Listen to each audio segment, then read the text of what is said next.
I finally got to 1,000 hours. Spooty's got like, I think at least 2,500. He has more than I do on Coda alone. So you can only imagine just how good these guys are. Yeah, they're very, very good. Cyber, do you actually have 2K plus hours, Cyber? Because that would be absolutely absurd considering you only started playing not too long ago, like before Season 4. I have 1,164, which isn't a ton. I mean, compared to some of these guys. Well, I mean, we're talking 4 digits here. It's actually a lot. Compared to them, yeah, it's not a whole lot. I do want to give a credit to Cyber One. I remember, I think, was it Season 3 he joined, or I forget what like his very first race he ever did. He just completed the game right before it, and that was not too long ago this year. Yeah, I forget which one it was. And now he's so good. Oh, there it is. There we go. Yeah, so Alexis's tutorial world record. If you've not seen that, it's super worth it. Hang on to that. I might actually rewatch it later just because it's so good. You need to see it. Okay, I need somebody to mod. I wonder if Kadult will work on the tutorial. So we do double time tutorial. Ooh. I need to know. I need to know if we can hack it anyway. Can we put in a heart transplant somewhere? And then optimize that. Yeah. Yeah, the tutorial world record thing is probably one of the best things ever made for Necrodancer ever. That's when you know when you've conquered everything else, you go for just what's left, and that's one of them. Well, it was low-hanging fruit, and then he optimized it, and now it's tough. I do want to pip out one thing, though. If you go to the dev channel on the Discord, I do have a screenshot up there because I was building out something at Necrolab. I want to expose the leaderboards and especially the memeier ones, and there are some that have no entries. So there's like Arya Custom Deathless. I think that's one of them. You beat it, you get world record. Bam, done. Yeah, there's well, somebody did like co-op Coda custom music and got the world record for that. Yes, so if you want a world record in something and put it under your belt, there are plenty of leaderboards still available. Plenty of leaderboards for you to stake your claim. Yep. And then nobody will ever want to try it, so you can keep it. Yeah, you've got all the really weird ones like co-op custom music and that kind of stuff. And then you've got Monk Score. Yeah, there's let's see, hold on, let me bring up this thing. Actually the one that's the least used is seeded co-op custom music. There you go. So you could so like there's Bard, Arya, Bolt, Monk, Dove, Eli, Melody, and Coda. All those do not have a single entry. So there you go. So so if you want a world record, you can have it. Exactly. World records for everybody. Oh, they just started too. I just they're off and running. Do you have you have the link up? I'm assuming, right? Yes. I do. Yep, indeed. All right. Well, this is the finals: MudJoe versus Spooty, a rematch of SGDQ. Dorian race. And as Cyber One just pointed out, this is actually the world record build, almost a world record build because the Frost Dagger is so good with Dorian. Yeah, but only MudJoe found the Frost Dagger. What happened? I missed it. Why did that happen? I don't know. Or did Spooty? No, Spooty found an empty heart. I think maybe. What? Maybe it was in a blood shop, so I think Spooty might have opted to skip it. I would find that surprising. I think Spooty, if anyone, would know that the Frost Dagger is really good for Dorian. I don't know. But hey, speaking of good for Dorian, Titanium Broadsword also quite good. I don't know if that's very good. Yeah, I mean you can get yourself on parity with enemy blocks, like we've talked about so many times already today. Exactly. So Broadsword's a very, very good Dorian weapon. And when it's titanium, you're doing 3 damage, which is that critical cutoff. So yeah, it's not too bad for Spooty, though MudJoe does have that Frost Dagger. We'll be able to see just how fast that weapon really is. I mean, he's certainly keeping ahead of Spooty, but only he really is. And the main advantage of the Frost Dagger, honestly, is the piercing. That's the main thing. So because right now, MudJoe can kill everything in 2 hits. Spooty's doing 3 damage. He can generally kill almost everything in 2 hits as well. So the damage thing is not a big deal, but it's the piercing on the Frost Dagger that's going to carry him very hard. Yeah, and that'll really come into play in zone 3 and 4. We have a rape, or not a rapier, a Ring of Courage Ring of Courage Frost Dagger. So this is a world. Oh, wow. This is going to be interesting, let me tell ya. We memeing now. We are memeing hard. Oh, look who's freezing now, Dragon. Oh, shots. You gotta be careful about the... Oh, man, don't bomb yourself. Yeah, the Frost Dagger, though, you gotta be really careful when it comes to hot coals. Wait, what? Do you not take... Oh, no. Does it not melt when you're on hot coals? I thought for sure. No, he has courage. He has courage, so he has the invincibility frame. Oh. Yeah, I thought he took hot coal damage there.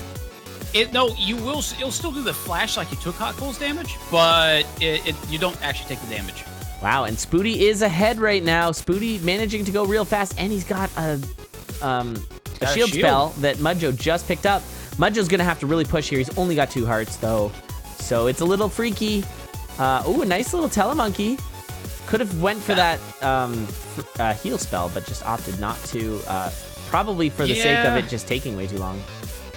Oh, okay. Now, the biggest problem MudJoe's going to have to watch out here, especially in the zone, is going to be the Goblin Bombers, because they can, if you're not paying attention, you can get hit by them and you lose your Frost Dagger. Just bam. And it can be right in the middle of a heap of enemies, and that's just a lot of trouble. I bet you MudJoe really wishes that he had the heal spell right now, as he is killing so many enemies. Meanwhile, Spooty is going too fast. MudJoe cannot keep up. Spooty is already on the final boss here, Death Metal 4. Jeez. And Spooty is going to take this with even faster time than we saw previously. And he had the Memer's Cap as well. That was super fast. Wow. GG. Okay, Spooty, you could stop now. You're scaring us. It's 3:48. My goodness. Excellent. And honestly, Joe is not terribly far behind. Just over 4 minutes with that Frost Dagger. And that's a really fast time. It's just, I mean, Spooty. So what helped Spooty tremendously at this point was the I see the Miner's Cap in this build. So that helped a tremendous amount. Fewer things to have to dig, fewer beats wasted. So I think that helped speed him up by, I think, approximately almost, let's see, 18 seconds. I think that's enough. Yeah, it was. We don't have to review that one, but that was crazy. Who won at GDQ? Exactly. Spooty won at GDQ. MudJoe won the Cadence race, and then Spooty won the Dorian race. Both had leaping boots in them. Yep. Absolutely crazy. I mean, it's super fun. That was fun. I remember the Sorry Danny for Cadence. That was too good. That was a good time. I think that was Will. I'm not sure exactly whose idea that was, but it was good. No, if I remember right, I think I know Oblivion came up with the idea of us picking the seeds, I think, and then we came up with Sorry Danny because we just found out that Danny's soundtrack was losing at the time. Yeah, it got bopped, but then it got a major donation to make it. That was pretty awesome. What a good time. If you've not seen that, you should go back. I think that, does this command work? What does this command do? It does. Nope, that's not it. Oh, well, I'll just do this command to sort of scream it, so you can watch him beat that. Sure, why not? All right. I still watch that all the time. I absolutely love watching his AGDQ run. So good. Maybe we can delete that command. How do you do that? Delcom? What do I do? Is it Nightbot? Not too sure, actually. Is this how I do this? Yes, it is. Ah, okay. Got rid of it. There you go. Never make that mistake again. Never. What I should do is actually make an SGDQ one for that VOD so people can watch it. That's a good idea. Too busy commentating the finals of the Dorian tournament right now, though, so let's do this. Oh, we got a holster, so that's super useful. No, wait, you can't really use the holster. Oh, no, you can. Yeah, you can on Dorian. Never mind. Yeah, it's throwing you can't do. Yeah, you can't do the up-down stuff. You can't do the left-right. Yeah, so you can't really, I mean, there's not much of a point to holster. I mean, you could have a flail and a rapier, and you use the flail for a while, and use the rapier when you want to one-shot a couple things, but it's not as useful, say, on Cadence, when you can carry a throwable and a main weapon. What I think you want is, like, damage for one weapon and blood for the other weapon, so that if you need to get some health, that's your ticket to get some health. That's a really smart idea, yeah. Like that is if the holster was useful, which we know it is not.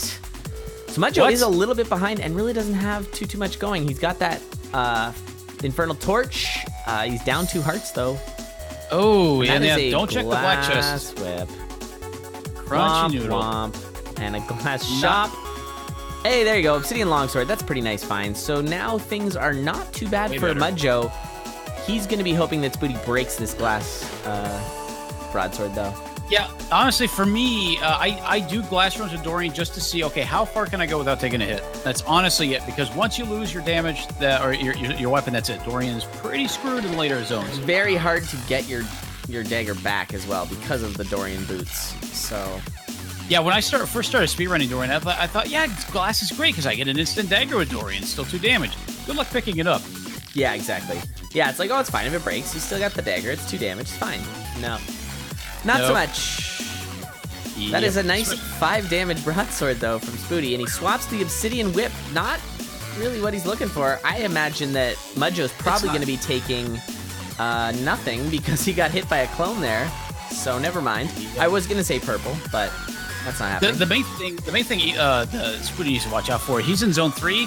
He has a whip. He can get caught on coals. So that's going to be very, very hard for him right now. Like, he's got to pay a lot of attention to make sure.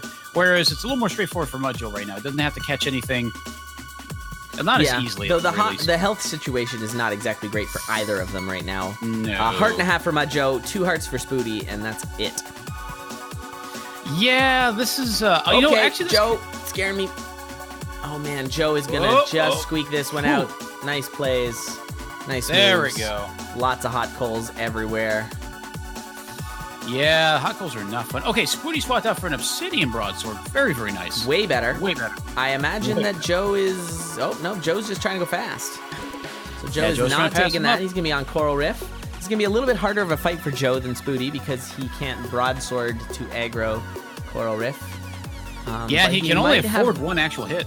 He might have the reach here. Yeah, he had the reach, so it wasn't actually too bad. And a heal spell, it's a nice find. Very nice. Gets his heal blood magic in as well, so that'll give him a little extra, I guess, I don't know, time to blood through things, use your health to smash through, although Spooty also got it, so. And since they don't have glass, that's kind of nice. There's a bit of an anti-synergy with the heal spell and glass. Yeah, oh, and a Scroll of Need. Nice. That's a nice find. Yeah, very nice find from Random Chest. I hope MudJoe checks it. No, he does not. No, he left it alone. He's just pushing. But, I mean, in doing so, he has actually taken the lead. He has. Ever so slightly, I guess. And there's a Ring of Becoming. Ooh, that's some damage there. And we are neck and neck with this race. Can you believe it right now, folks? This is nuts. There's a little bit of health. Nice find for Joe. Joe is going to want to start mashing. Oh, getting telemonkeyed, though. He's got to go all the way around. Meanwhile, Spooty is on to his boss. That telemonkey might have been the difference here. Oh, no. Yep, I think that did it.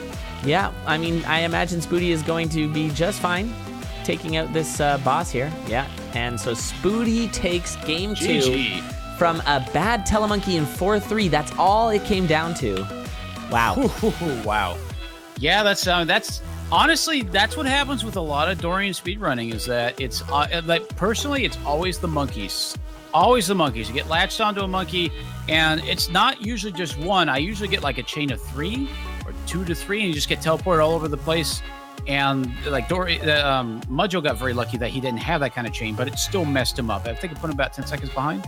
So that's very unfortunate. Quick little I love this game from MudJoe. Yeah, the telemonkey is what cost him that race. Yep. Yeah, I mean, they're a roulette. They're unfair, but they're also fair. I mean, it's an opportunity for people to potentially have some serious catch-ups. Like, I mean, maybe it cost Joe this race, but we'll also remind you that in the grand finals of the Necrodancer World Cups, MudJoe used a telemonkey in 4-2 to completely skip 4-2 and I think eventually win the whole thing. And that's actually one of the reasons why I love this game so much is that a lot of people say, oh, that's, it's bad, it's this and that. But what's nice about Necrodancer is there's so many little subtle ways to gain speed, to be able to like get a better score, all these little the nuances.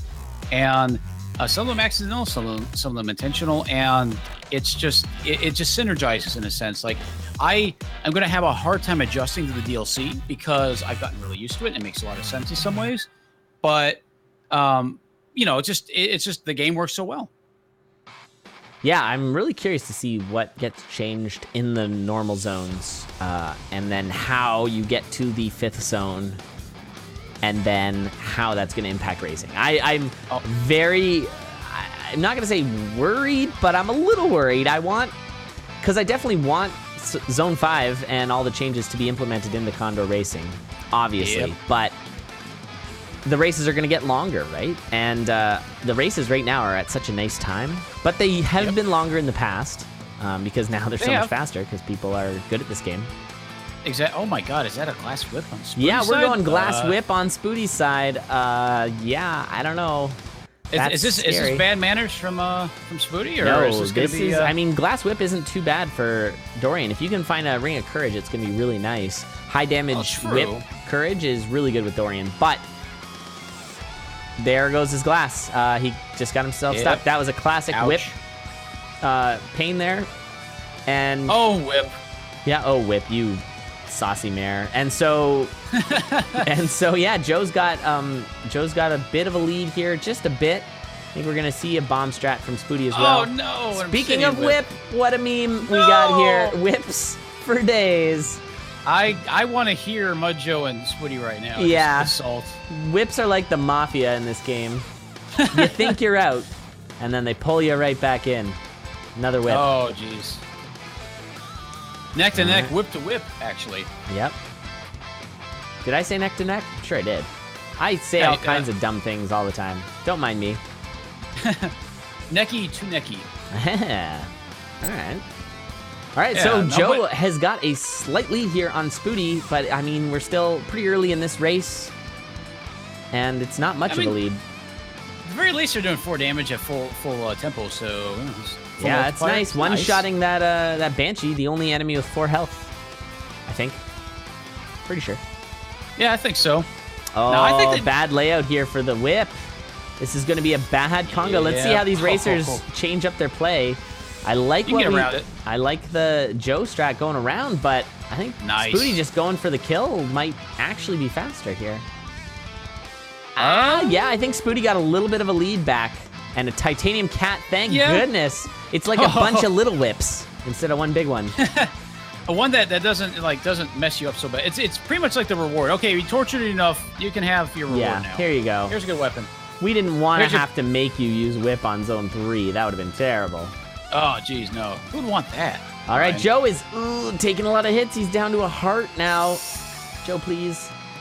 Be careful, man. I don't want skeleton riders too. I want to see this go to 5. Go, Joe. I would love to see this go to 5. That's the best way. The best kind of set. But I will admit, these races today have been so good. Better than I would have expected, for sure. I mean, I knew they were going to be good, but these have been just off the charts. I think the quality and the close races we've had has been just awesome. And a quick lead here for Joe. Sorry, for Spooty, I mean. Wow. Spooty swapping the leads. Yep, just training off right now. Honestly, Zone 4 is going to be the equalizer. You can expect a certain amount of time for most good Dorian racers up to Zone 3, and then Zone 4, that's when things get real. Man, Joe gets the lead back, and now he's was that phasing? He can take that? Not taking the phasing. Will Spooty take the phasing though? Oh no, he might have saw the phasing and decided to go for red. Maybe looking for some health. Maybe he was just taking red anyways. Oh, they're both at 1 heart. They're both at 1 heart. This is scary. We've got a barrel there. Nazar charm, which might transplant really help. Could help. But I don't know. I mean, it's a danger button. Oh, I would so be taking that. Whoa, Joe, you're freaking me out, man. No, Joe, this is a bad layout for both racers. Nice place of the bomb there for Joe, pushing a little hard here. I would so be taking that ring. 2 damage. I think that might not be a bad idea. 2 damage, but you'd have heal. I mean, I guess you can't bank on either racer dying, but Joe goes down to half heart. Both our racers are at half a heart. That's a drumstick. So KFC to the win. KFC for the win for Spooty, but Joe still rocking that half a heart. Spooty now able to take some damage. Is there going to be food in these barrels? There will not be. Why, game? Oh, the one time. Oh, thanks for the map, though. Because, Dorian needed mapping, so. The wall pig. Okay, I mean, Joe has got to push here. He has to. Because this is his tournament on the line. Spooty has already gotten to the exit. Wow. I didn't even know you could push buttons that fast. It turns out you can. Oh, and down goes Joe. Meanwhile, Spooty finishes the race with a swaggy heart transplant, and that is a 3-0 victory. Wow. Spooty. Wow. Good Lord. That was awesome. What a race at the end there. Congratulations to Spooty. I feel like I should have some victory music or something like that. Did Spooty 3-0 everybody he was against? Spooty 3-0, 3-0. No, he lost one to Goof. Goof, yeah. Goof, because of the disputed race. So, yes. I mean, that's right. And it was a disputed race. So it's not like it was particularly... Wow. Yeah, it was frames. Actual frames. So, wow. Yeah, it was 2 beats. GG. Okay, we had 2 races that were within 2 beats and a lot of really close, really fast races. That was extremely entertaining. I don't know about you guys, but I was having a blast watching that. Absolutely, same here. Very fast. And what's nice is that it kind of, I guess, like, because Dorian, it stays fresher because they're faster. We get into another race very quick, and it's just so fast-paced. I certainly wasn't bored. We were worried about going double limb because the Bolt tournament went so long with the double limb because we had like 14 matches. So presumably it would have went like double this time. So yeah, we decided to go a single limb. We like the Condors to be a little quicker, but this was only it's 3 hours is a pretty decent length for a Condor. So I think this worked out nicely. Congratulations, Spooty, on your victory. MudJoe coming second. What a run for both of you, though. I think MudJoe 3-0'd both of his earlier opponents, but then got 3-0'd by Spooty. Yeah, I do believe so. Wow. Not that it wasn't super close. There was that one Telemonkey that cost Joe the win in, I think, game 2, but that was... Yep, that. I think MudJoe died every match, right? Except the one? Maybe. I don't think he died in game 2, but he might have died in the first one. Might have died. Yeah, I think first and third he died. But in the third one, he died when Spooty won, so it's kind of... Well, yeah, a little redundant at that point. Yeah, but wow. I kind of wish we asked somebody to like knit us some frog socks to send to Spooty the champion this as a trophy. Like, here you go, trophy socks. Oh my goodness, I want frog sock slippers. I should set up a PO box and meet some people who are really generous. And frog sock slippers would be the greatest thing ever. Just putting that out there. Just floating that into the ether of the internet. That's cool. I don't know how to knit, but man, if I did, I would make some of those things. Oh, that'd be great. That would be absolutely amazing. All right, well, GG, well played, absolutely everybody. That was a super phenomenal tournament. That was high-level Dorian, which was super cool. And I think it's time to do some Necrodance, Necrodancer, Necrobot racing. So I'm going to put